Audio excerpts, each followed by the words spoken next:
Hey, welcome back to another episode of the Moto Marketing Podcast. I'm your host, Luke Nesler. Appreciate you guys listening. Hope everybody is staying safe and healthy, and some exciting news starting to come out, right? I mean, it looks like the sport, and we're making pushes to try to get back to some type of normalcy, not only in the sport, but in different parts of the country. Just want to let you know I'm thinking about you. I appreciate everybody that has been listening and reaching out during these times with just questions for our guests and feedback of who you'd like to hear. If you have a request of somebody that you'd love to hear their story or the story of the brand that they work for, shoot me a direct message. Just follow me on Instagram. It's at Luke Nesler. I don't try to sell you anything on Instagram. That's not why I push it. I pretty much just post about my bikes and my wiener dog, Callie. So no motive there, but it's where I spend most of my time when I'm not working. So a good place to get me as far as direct messages. Let me know who you'd like to hear from, and I will do my best to get them lined up. Also, I've had some people reaching out and asking, hey, what does your company actually do? Never really told you guys exactly what it is that we do. We're a digital marketing company. We specialize in social media advertising and working with e-commerce brands in the moto and cycling space. If anybody listening to this show is perplexed by what do I need to do to get my sales kickstarted and moving again after this, whatever it is that we're in, just send me a message. I'm not an attorney. I'm not going to charge you hourly to answer your questions. We'd love to work with you, but ultimately I want to help you. So if you have a question, I'll give you free advice, man. No problem. A lot of people have done it. I've hopped on calls. I had a gentleman that drove 13 hours from Minnesota this past week to sit down and meet with me. Happy to do it. Right? So reach out to me. You could shoot me an email at luke@thinkimpakt.com. It's THINKIMPAKT. You can visit our site, thinkimpakt.com, to find out a little bit more. Listen, today's guest is awesome. I am stoked to have this gentleman on, somebody I've known for a very long time. He is the foremost expert in the power sports, motorsport dealership space. He's an avid cyclist. He's an avid motorcyclist. He is an extremely knowledgeable individual for anybody that is in this industry, especially if you're in the dealership space. His name's Sam Dantzler. Many of you might have heard of him. He is the CEO of Garage Composites. Him and his friend and partner, Tony Gonzalez. Tony is the CEO of the company. I brought Sam on. I reached out to him, shot him a text, and said, hey, man, I want to get your take on the state of the industry right now, because Sam has some very accurate and hot takes on what an industry professional needs to know. And things are changing, not only before this happened, but how is it going to change afterwards? We talk about it on today's episode of the Moto Marketing Podcast. We're recording this via Zoom, so if the quality of the actual interview is just a tick less, we're bringing our guests in right now via Zoom as opposed to a hard phone line. So I apologize if it is not 110% where it is. It's still very clean. You're not going to have any issues with it, but if it sounds a little different, we'll be back to normal as soon as we're able to get back into the Impakt Media studio. So appreciate you guys for listening, and without further ado, let's jump in to our interview with Sam Dantzler, president of Garage Composites. Welcome to the Moto Marketing Podcast, presented by RacerX, the podcast for moto industry professionals, entrepreneurs, and riders. If you want to grow your brand and business in today's digital-first world, you have to know how to turn a stranger into a fan, turn a like into a customer. You have to know how to turn attention into dollars. This podcast is dedicated to keeping you in the know on real marketing tactics that work in the moto world so that you grow your business and help grow the sport. Get ready to learn from the very same marketing experts trusted by RacerX, Lucas Oil Pro Motocross, GNCC, and NBC Sports. They'll help you navigate the world of digital marketing for your moto brand. This is the Moto Marketing Podcast. Presented by RacerX. All right, welcome back to another episode of the Moto Marketing Podcast. I'm your host, Luke Nesler. Hey, we've got a special episode for you today, somebody that I've been wanting to get on for a very long time, since the podcast was just an idea. I was like, man, I gotta get my friend Sam on. If any of you have ever been to a power sports convention or conference or the AIM Expo and you've attended any of the educational seminars, you've probably heard of Sam Dantzler. Sam is the president of Garage Composites. They are a company that provides an array of services from 20 club meetings to management and training academies, online training, power sport dealership compliance, in-dealership consulting, composite reporting, and OEM services. Sam is somebody that I've come to know over the last several years. I've spoken at a few of his events, and I've gotten to watch him and his team present and work with dealerships. And to say that they're a wealth of knowledge is an understatement. He is one of the most engaging speakers I've seen. He's one of the most intelligent and knowledgeable people about the power sports and brick and mortar dealership space that is in the industry, and somebody that I wanted to bring on now because we're obviously I think we're coming out of a little bit of a strange time, but the bottom line is I think the industry is going to be a different industry once we come out of this situation than it was before we entered it. So I have my friend Sam Dantzler, president of Garage Composites, on the show to join me today. Sam, welcome to the podcast, man. I appreciate you being here. Luke, thanks for having me, man. I appreciate those accolades. As I hear you rattle them off, I'm like, I better go find that guy. He sounds like a good contact to have. Yeah, no, I think there's going to be people that have listened to this that have seen you speak or maybe have been to some of your 20 club meetings. Let's tell me a little bit about Garage Composites first. For those that don't know about the company, who are you guys? Take a little bit of a deeper dive for us. Yeah. Well, when I met you, Luke, it was when I was independent. I spent years under the umbrella of Ed Lemko. Some people in the industry may remember Ed Lemko from Lemko and Associates, where he basically took everything I'd ever been trained in as a sales trainer and put it into the one industry, power sports, that I've been obsessed with my whole life. And so I was the director trainer for Lemko, ultimately got some investors together and bought him out in 2005. We were purchased by Assurant, a third-party F&I provider. And they decided they didn't want to play in the power sports industry as of 2009. So I went independent. And that's when I think you and I hooked up and started having you come speak at some of our Harley-Davidson 20 clubs. Was also doing a bunch of work for Triumph at the time. Got together with my long-term friend and a guy who worked with me back at Lemko. His name's Tony Gonzalez. He is my business partner and the CEO of Garage Composites. And we basically said, let's put the band back together. Launched Garage Composites in 2015. He had been working with Garth Sutton for a time. I had been independent. We both came from the 20 club power sports background. And so put it all back together in 2015, relaunched our management academies, a ton of in-dealership training as well. And then we spun off Wheelhouse College. Actually, Wheelhouse College was prior to Garage Composite, and that's our online training arm. So we've got over 600 training videos in power sports. We've got a whole nother vertical arm in the marine industry, which we now play in, and the bicycle industry. So those are the three industries that we play in. And to your point, we spent a long time focused on brick and mortar only.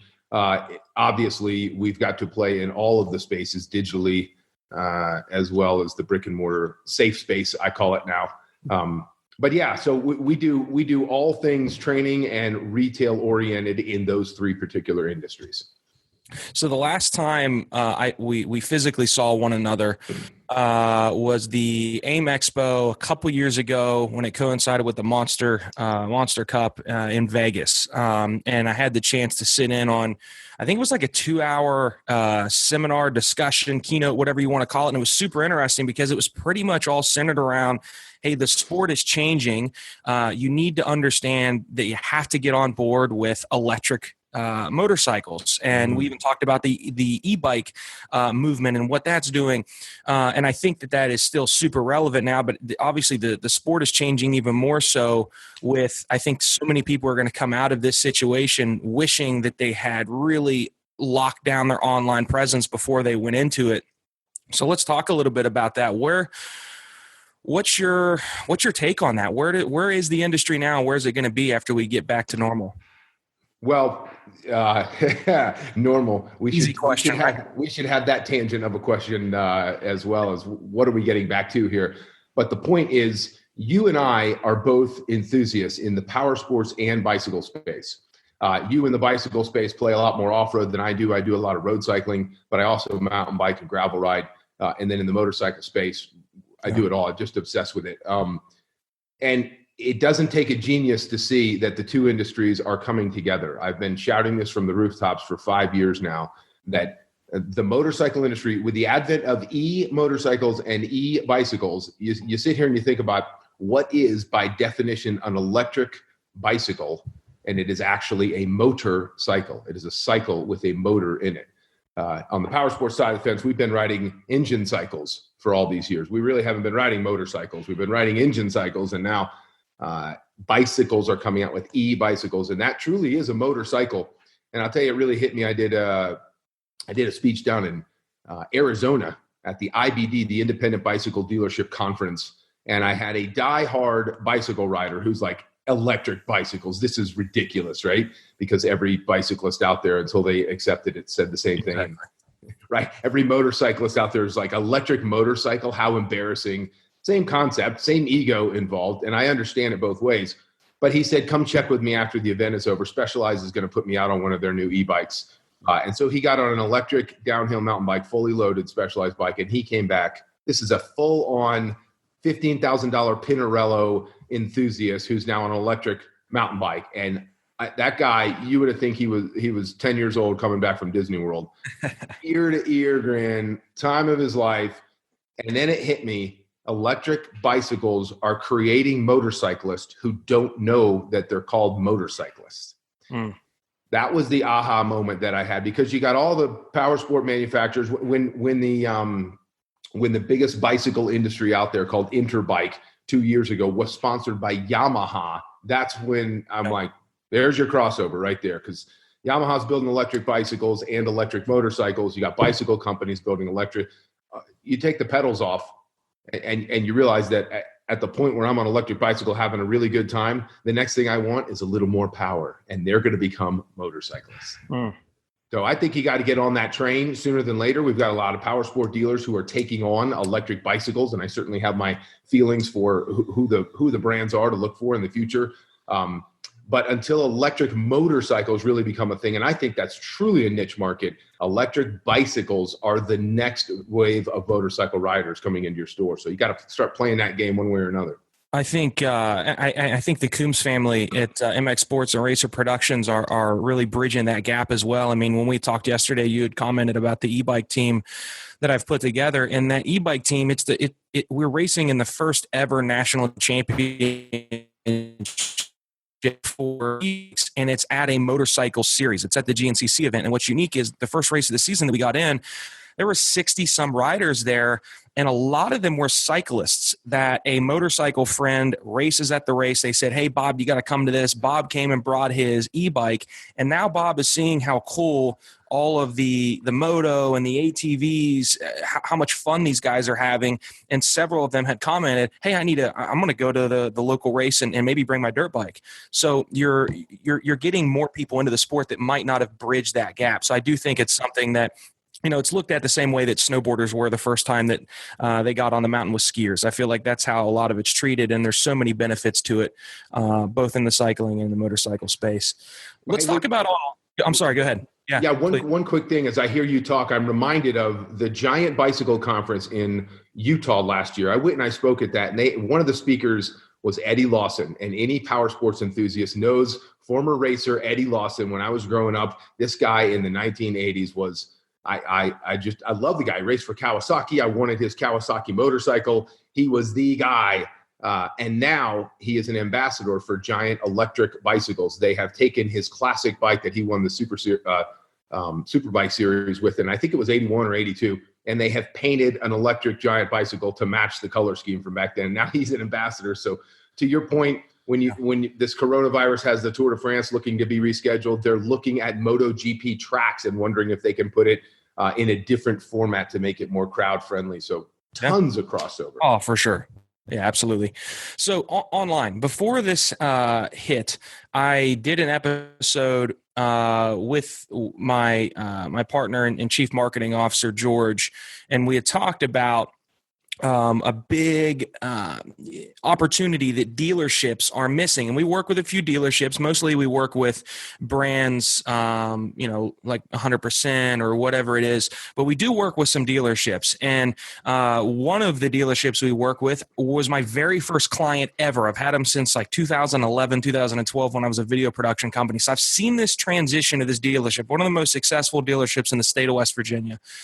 And I've had conversations with the owner and with my team, and we've talked about the opportunity that these dealerships are missing by not having a really solid online component. And I use the GNCC series as an example. If this dealership has a large following of people that know who this dealership is at these races, but they go home to Georgia when this dealership is located in West Virginia, but there's that brand recognition that if that guy in Georgia could buy from that dealership online, which they do this in the cycling space, he or she would probably do it. And it's just not there. And then fast forward a month or so, and everybody's locked down and shut down, and dealerships for the most part are either not open or it's by appointment only and their showroom is shut down. And man, I bet they wish they had that online component integrated. What is your take on that? Currently, did they miss the boat? Is it something that you're forced into the online space now? What's that going to look like moving forward once we can open back up and start to move? Yeah, well, fair point that the bicycle industry got there before the power sport industry did. The power sport industry didn't miss the boat because nobody was playing well in that space. Everybody has been deficient. You look at the auto industry and you realize that BDC, business development centers and call centers, have been around for a decade. On the power sports side, we've been broaching the subject for the last 5 years, and very few dealers have done it because they haven't needed to. They've had enough floor traffic that they haven't needed to. When the well dries up and coronavirus turns the valve off and you don't have floor traffic, now what? And that was a very rude awakening for a lot of people. A concept we've been talking about for years now is omni-channel, or simply blended retail, right? How the customer wants to shop. Some people want to buy online and pick up in store. That acronym BOPIS, you're starting to see in a whole bunch of articles out there. Some people want to go in your store and consult with your salesperson, then have it delivered to them at home. Some people don't ever want to see a consultant. Like, there's all these different ways a buyer can buy, and coronavirus is highlighting the fact that, damn it, we should have been doing this a long time ago. So we have noticed that, and we've noticed a clear divide in dealers right now, whether it's marine, power sports, or bicycles. The ones that are on the gas and doing just fine, and I literally mean that, they're doing just fine right now. We've got some bicycle dealerships that are having the best year they've ever had right now in the middle of this corona this debacle. I don't know what you call this thing. Yeah, I don't either. I think debacle is the best word for it. But the fact of the matter is, they have embraced online selling. They have embraced getting customers to a video call so they can have a one-to-one conference with a customer, not just answer an email with a price tag and a model number. So virtual selling is a big deal and will be moving forward. It simply hasn't been available to customers, but now that it is, it will become an expectation moving forward. Just read an article in Retail Dive last week, which is a great newsletter that I get every single week. And it talks about, if you don't embrace blended retail, you simply will not be here next year, 2021. So let me ask you this, because it's on that topic, and I've always been curious about this. A long time ago, and I'm not the first person to have this idea, but a long time ago, I was like, man, wouldn't it be cool if I could just buy a car online and have it delivered to my house? But there's the whole test driving that is expected when you're buying a car, and there's all these logistical nightmares of you have to sign at the dealership, all of that. I buy a $10,000 YZ450 last year. I don't test drive it at all because that doesn't exist in that space. I show up, I do the thing at the dealership, and I leave with my bike. Why couldn't I have just done a video conference call? I knew what I wanted. I wasn't going to test drive it anyways, and done it from my home and had it delivered. Is that something that's not possible, much like the car space, or is it very possible it just hasn't happened yet? It is very possible and it hasn't happened yet. Luke, you can go buy a house literally right now and do DocuSign and never see anybody. I know that because my business partner just went through selling his house here in Denver because he moved back to his hometown of Steamboat, Colorado. You've got Harley Davidson right now. They're trying to bridge the gap. They've got some requirements through Harley Davidson Financial Services where you physically have to be there. But what they do is they deliver the bike to your house and then they do the finance paperwork at your house. So that's kind of a stopgap, if you will, or a Band-Aid. eventually people will embrace DocuSign, and we're having dealers right now, certainly in the marine space, pulling documents up on the screen in the Zoom call and getting a digital signature right there on the spot. So it simply hasn't happened yet. I also, one more comment on that, which is the automotive space, nobody's hanging out with the Toyota Camry Club of America. That's not a thing. Like you go to the bike shop, you want to hang out with your dirt bike friends, right? That's a thing. It's because it's a difference between a want-based and a need-based industry. So the need-based industry has gotten this virtual online experience down pat because they know that most people would rather not come into the automotive shop. They'd rather buy online because it's a pain in the butt to go to the car store, but they do want to go to the motorcycle shop and they do want to hang out. So again, we're behind the times because customers, we've had the luxury of them coming into the store, but we do need to have this as an available option. It's just not there yet, but boy, it's coming because of this virus. What has prevented it? So, I mean, there's the old gray heads that have been in business for years and don't need this internet thing. I've been successful without it. But then I have a couple of friends in the tri-state area that are in their late 20s, early 30s that are forward thinking. They understand platforms like Zoom, which is what we're recording this on right now. And just in my mind, I'm like, it shouldn't be that hard to put a marketing program together to promote, hey, you can do this online. They jump on a video call. They show them the thing. They use Sign Now or DocuSign. In my mind, the tools are there. What has prevented it from happening so far? Is it just complacency, or is there something that I'm and everybody else is missing that's prohibited it so far? Yeah, I think you got to go back to retail in general, because when I was growing up as a kid, and I've got a number of years on you, Luke, but when I grew up as a kid, there was one place to go get the thing I wanted. Whether it was a skateboard, there was one skateboard shop, or it was a pair of jeans, there was one Sears. There was one place to go get those stupid Toughskin jeans. And the reality is the customer has so many choices now. So back then, you never heard anybody talking about the customer experience back in the 80s. Didn't happen because you were the only place that had it. And now you're vying for that customer's dollar, and the customer has many options available. So to your point, there's some people who are stuck in trends of old, which is, well, I've never had to do it before.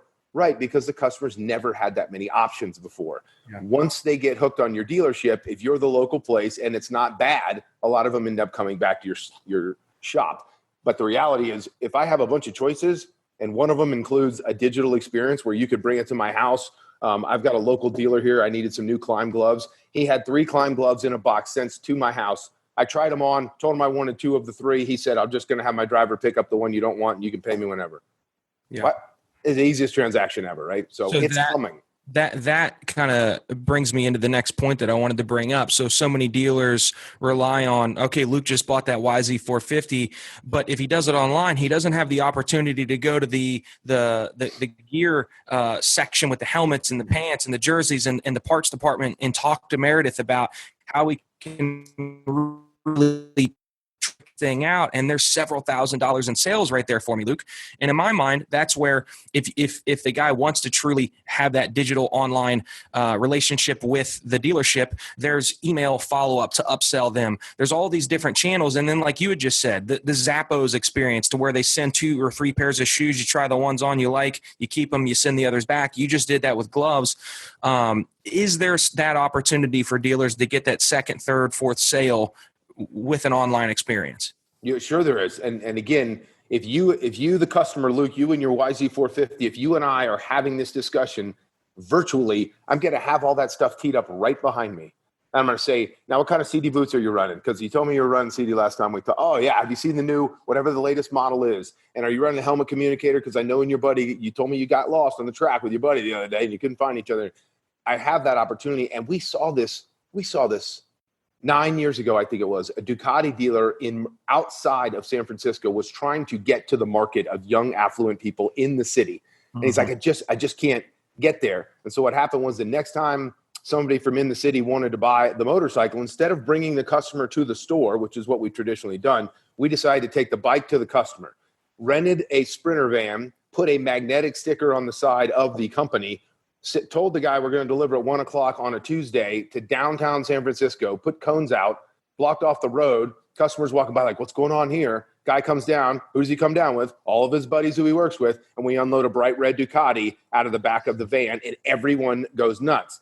Step level 2 is the next time they did that delivery, because they sold 3 of his friends a Ducati, They now have all that guy's sizes, and the van is loaded with products in that size for that guy. We're bringing the store to the customer instead of waiting on the customer to come to the store. You talk about a wow experience, and then from the marketing standpoint, you talk about something that just blows billboards out of the water. You take an experience like that downtown, block it off, you create a scene, and people are like, what is this, a pop-up motorcycle shop? It's exactly what it is. And you just made an impression on however many people, depending on where you're at. Yeah, I mean, oh man, that's cool. How I kind of envision it is, I'm looking at, Sam right now on Zoom, and maybe dealerships have digital consultants, and it's just like Sam right now sitting in this cool spot. He's got all this stuff behind him, and that's all that guy does or that gal does is the digital appointments. And he's in a space that's almost set up like a mini studio, and you've got all the product. I mean, that's an easy thing to market from a marketer's standpoint. And then you talk about wow factor that the customers going to talk about. Go ahead, Sam. Yeah, one more to bolt onto that. Obviously, that's cool, and that's a physical delivery, right? We're talking about the virtual side of the fence. With a gimbal, which is just a handheld selfie stick with a couple of gyroscopes on it that makes your video look very professional. With a gimbal and a GoPro, you should GoPro every product that you have and have a bank of those videos. So when a customer is buying a brand new YZ450, you should come to mind top 5 things that everybody who ends up buying a new dirt bike gets, and go ahead and send a couple links like, hey, here are some options. It's part of the digital consulting virtual experience. Whether we do it on Zoom or GoToMeeting or Loom or any of those platforms that are out there, we can have this one-on-one where I can win you over on why you really do need a neck brace, man. Let me send you a couple of links on the 3 most common ones that people get inside of our store. So it's a shift. It's just a mindset, and a lot of people are stuck in the old way of doing it because they've been able to. We're not going to be able to as we press forward. Well, let me ask you this, because you're just a bank of like not only important information, but just the way you present it is so intriguing. What else, as we kind of start to tie things up here, what's 1 or 2 important things that you were hoping to talk about today? Yeah, well, I think we've talked very optimistically about certain things, and there's one thing I want to be on the horizon for everybody out there. And I don't mean to bring the conversation down. That is not my point. I really do think the economy is going to come back strong. All the data says it's going to come back strong. It's very different than in 2009, where we didn't have money in the economy. We have the money. It's just we've been shut off for a while. But I think there are 2 things to recognize. Number one, you got about 30 million people filing for unemployment right now. That bill has to get paid, as in those are customers who were buying your products who now aren't in the market to be able to buy your products. So Q3, Q4, somewhere in there, we're going to see a dip after the rush of we're sick of this Corona thing and let's have a staycation and buy 5 dirt bikes for the family, which I think is Q2 leading into Q3. I think in quarter number 3 and quarter number 4, we're going to see a dip simply because those people have been taken out of the market. And you couple that with something that's a little bit bigger, which is supply chain.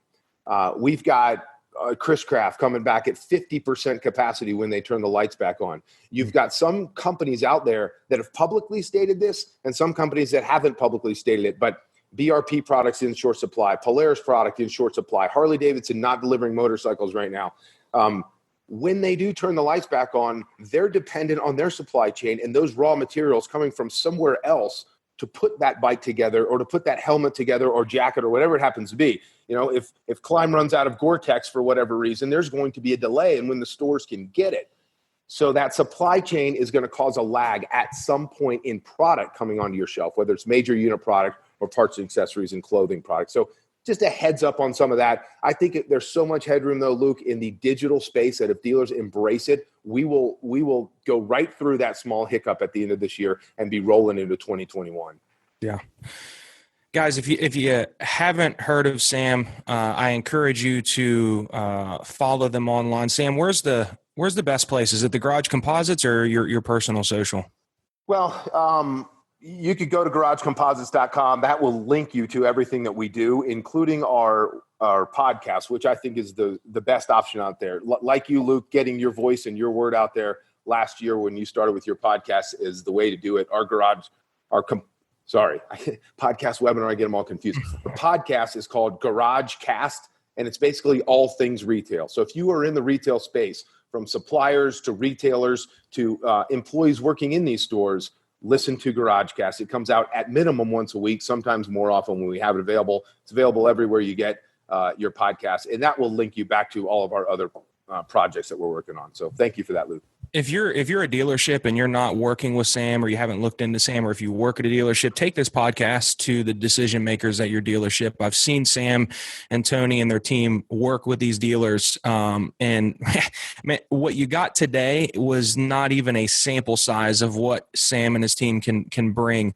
I really would like to get you back on, Sam, and just elaborate on a few other things, because I know you're so knowledgeable in so many other areas. So, guys, I will work on trying to get Sam's time again. Once the studio reopens, we'll do a video show or something like that, and maybe we can do a check-in in Q3 or 4 and kind of see where things are, and Sam, what your take is on that. So I will do my best to try to talk Sam into doing that. Sam, I appreciate you being on today, man. It means a lot that you came on, and I think everybody got a lot out of this, so I appreciate it. Thank you, buddy. Appreciate you having me, and cheers to your continued success.